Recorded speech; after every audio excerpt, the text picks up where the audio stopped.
Hi everyone, and welcome to my channel. I'm Tamika from Children of Christ Homeschool, and today is my channel relaunch. Yay! We have been absent for quite a while, mainly because we have been just living life essentially, and I've been having a hard time, trying to find time to really sit down and make quality videos and good content for you guys. But I'm gonna give it my all this year, and so my first video, and I don't want it to be too long, so I'm gonna break these down into several different videos. So my first video for my relaunch is going to be about my busy boxes for older kids. Yeah, I know you've probably seen tons of videos of busy boxes for toddlers and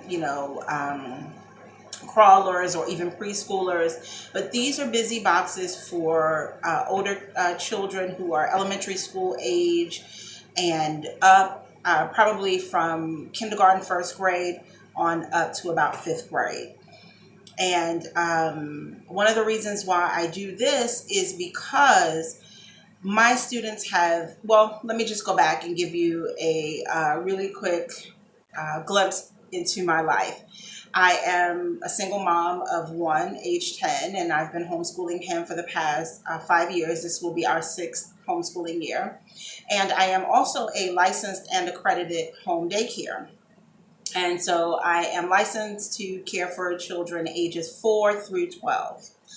And so underneath my license, I also homeschool or teach other school agers. I don't have any preschoolers. All of my students are kindergarten age. They're age 5 through 10 this year. And so I have 6 other students. So I'll have 7 children this year total. Yeah. So all you large families out there, I know what you're going through. I watch all of your videos as well for inspiration, for ideas, and if you have a large family that you're homeschooling, maybe you can pull a page from what we do here. So anyway, my students come in the morning between 7:30 and 8 a.m. In the meantime, I'm getting breakfast done. My son is getting up and getting dressed and, doing his morning chores. And so my students come in and they come straight to the classroom and the library that we have behind me. And what is typical is that the rule is that they are to find something productive to do in the morning for that first hour. The first hour is basically breakfast. If they're not eating breakfast, or they've already eaten breakfast, or they're done with their breakfast and I need to clean up, there's that whole hour that they need to be doing something productive. And so the rule is that they needed to find something on the shelf that is an educational game. They can read a story, read a book, write a story, draw a picture, play with a puzzle, something, sometimes I would put things out on the table for them and tell them, choose a game or an activity off of the table. But a lot of times I have a difficult time with them. I have a lot of boys. And so, well, we all know how boys are. So they find time to run around in the morning while I'm cleaning up the kitchen or, finishing up with breakfast or what have you. And so I have devised a way I'm hoping will work for us this year. And so instead of allowing them to just kind of have free time in the morning when they come in, I've created these busy boxes, and they used to be my my STEM boxes. Actually, they were my STEM challenge boxes, and I have repurposed them. That's the perfect thing about homeschooling. We can just reuse things and repurpose them all the time. But so I'm going to go ahead and get started with what I have chosen.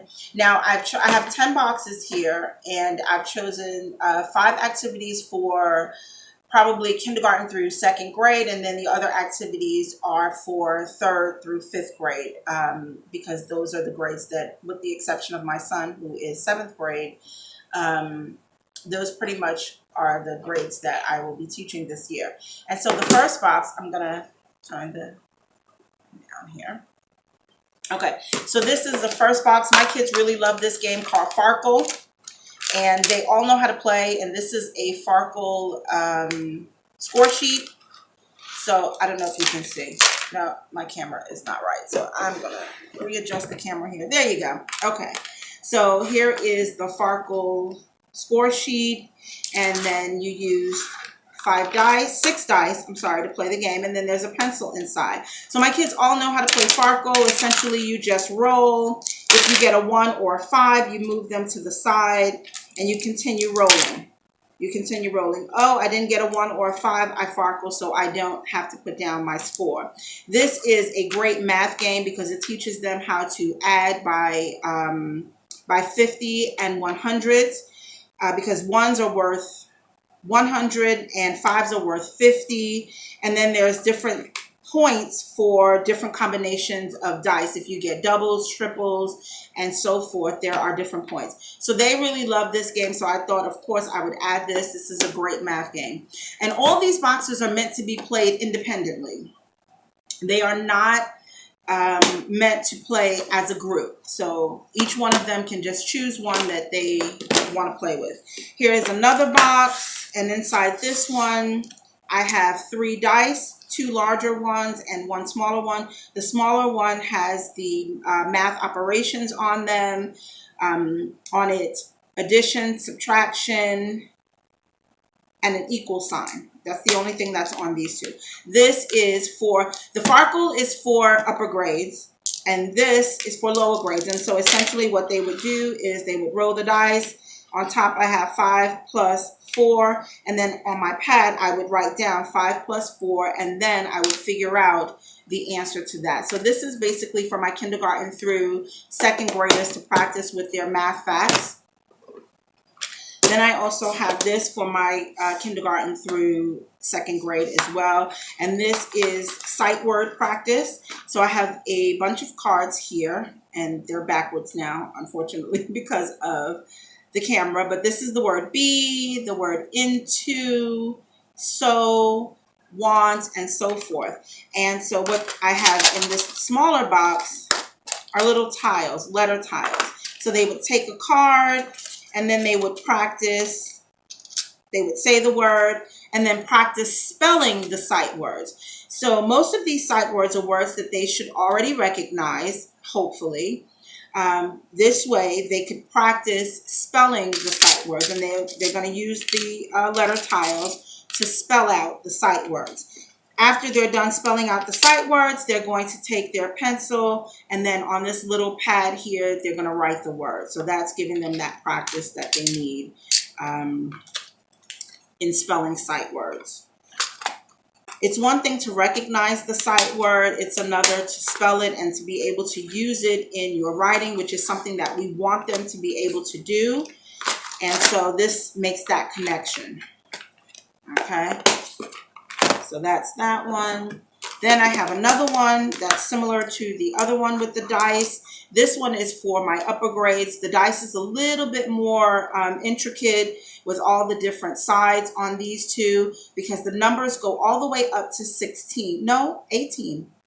Is it 19? No, 20. Okay. This die goes up to 20, and then this die goes up to 12, it looks like. Okay, and this die, the difference with this one is not just addition and subtraction, it's also multiplication and division, as well as greater than and less than. So with this, they would do primarily the same thing. They would roll the dice and create math equations with that, and then write them down and solve them as they do that. So that's another one for the older ones.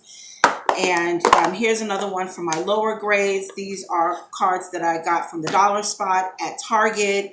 These are the Spanish puzzle cards. And this will be our first year using these cards. And then here's another one. These are the, I guess just word cards, complete the word cards. I don't think they're necessarily sight words or anything like that, but it looks like they have blends and special sounds mostly on most of them. So this is a great practice for my kindergarten through 2nd graders. Practice with these. Then I have also something fun, and I'm hoping these are not only things that they can learn from, but also things that they can have a little fun with as well. So this one, I had this deck of cards. I don't recall where I got them from because I've had them for so long. But on the outside, on the other side of the cards, there are different directions. This one says, write down the numbers 1 through 5 in random order. Roll the number die, and then I have this little container here that has a number die and a color die inside of it. And it makes it easier, so you can just kind of shake it and put it down, and then we don't lose the dice. And I need to find more to do with the other ones. But this one says, write down the numbers 1 through 5 in random order, roll the number die, and add the number to the numbers you wrote. Continue and add all the totals together. Play again. Can you get a bigger number? And so this is just, fun things that they can do with numbers. I'll read you one more. This one is, if all your best friends suddenly turned into animals, which animal would they be and why? What animal would you be? Draw all of your new friends. And so there's a pad in here. And if they want to do something special, they can get a larger sheet of paper, and they know where our paper is over in the corner. And they can do that. And then inside I've put some markers and a pencil to kind of go along with this. So there's several cards that they can do, okay? That'll keep them busy quite a while. Have some fun, creative fun. Here's one of my favorites. I don't know how they're going to feel about it, but this one I like. This uses the Franklin Spelling Ace. I don't know if you guys remember these. I had this a long time ago. This was before Kindle tablets came out. And Franklin was a company that had all of these different word devices. So this one does not speak any of the words, but it is a dictionary and thesaurus, and it also plays games. And I used to use it in my classroom years ago, back in like 99, 2000, before my classroom had Kindles and tablets to use. I used to use this, and my kids would, if they needed to look up a word or know the definition of a word, they would type the word into the spelling ace, and it would give them the definition of the word. And again, they could also play games. Let me see if I can go to the games here. There are, let's see, games. There's a spelling bee game, word builder, word blaster, word deduction, word train. And I think there's like word jumble. Did I pass that one? Yeah, jumble, anagrams, hangman.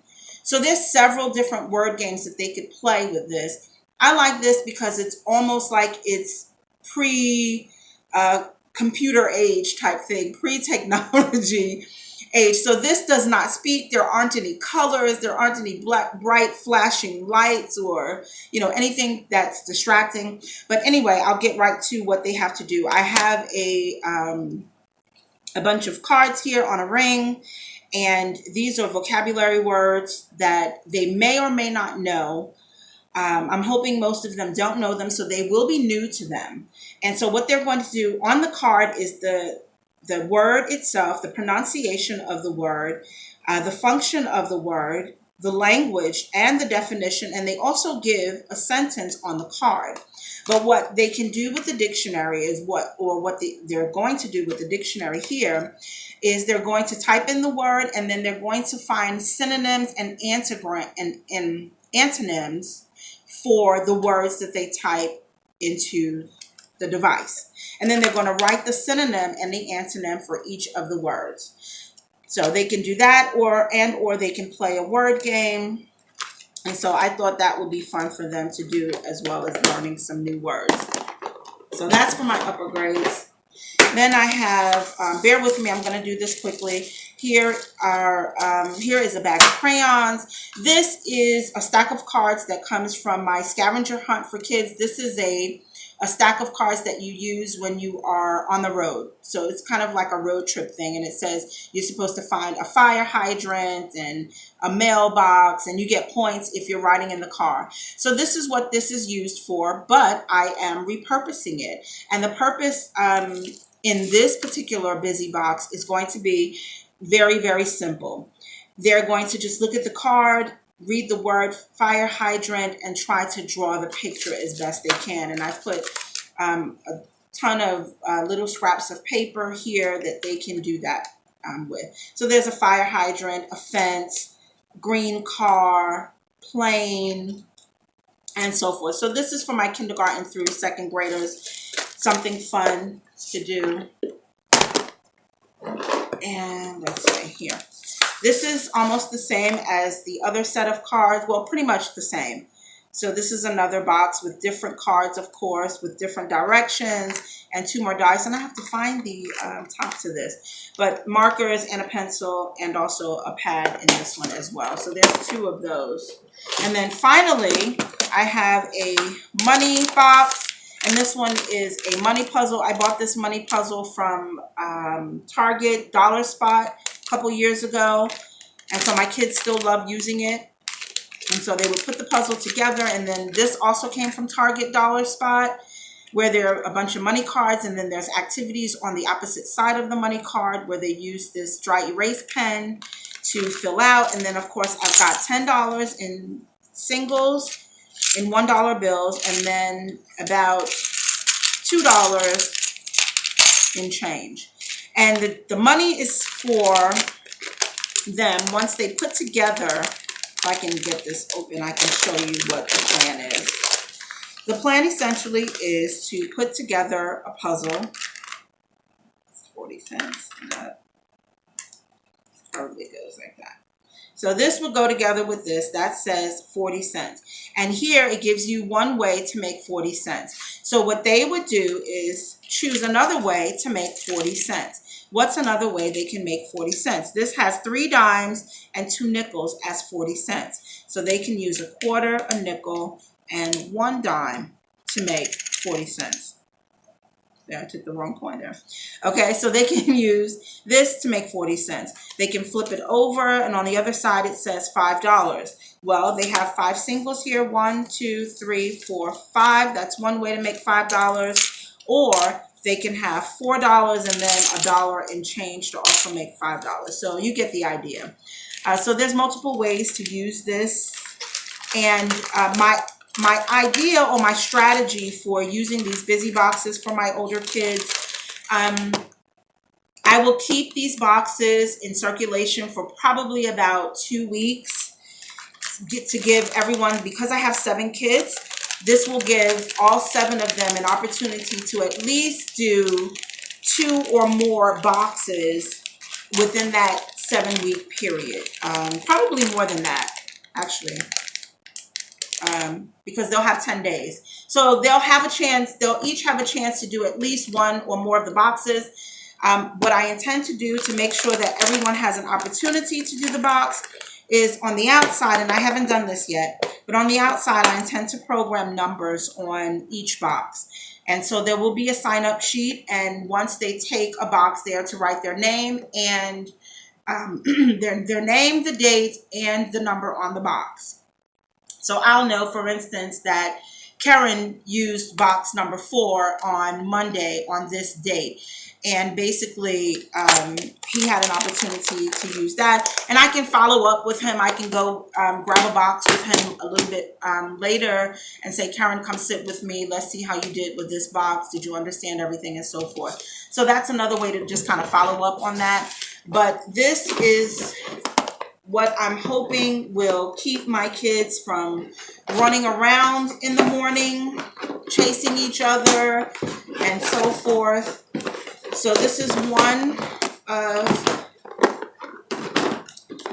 the ideas that I have. The other one, of course, is to put out a container of books that I want them to, that I recommend for them to read, because they have this habit of choosing the same book over and over again, and I'm going to bring this back up. They have a habit of choosing the same books over and over again, and so I find that a lot of books on my bookshelf are not being read. So that's another way that I intend to keep them hopefully occupied and learning something that first hour in the morning. So these are my elementary school age busy boxes. That's what I'm calling these.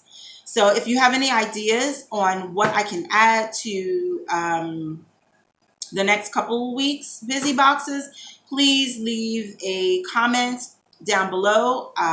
I'll definitely try to use your idea if it works for us, and definitely give you credit for that idea. But that's it. Thank you so much for joining me, and make sure you like and subscribe this video. If you'd like to see more videos like this, please give us a thumbs up, and I hope to see you on the next video. Thanks. Be well.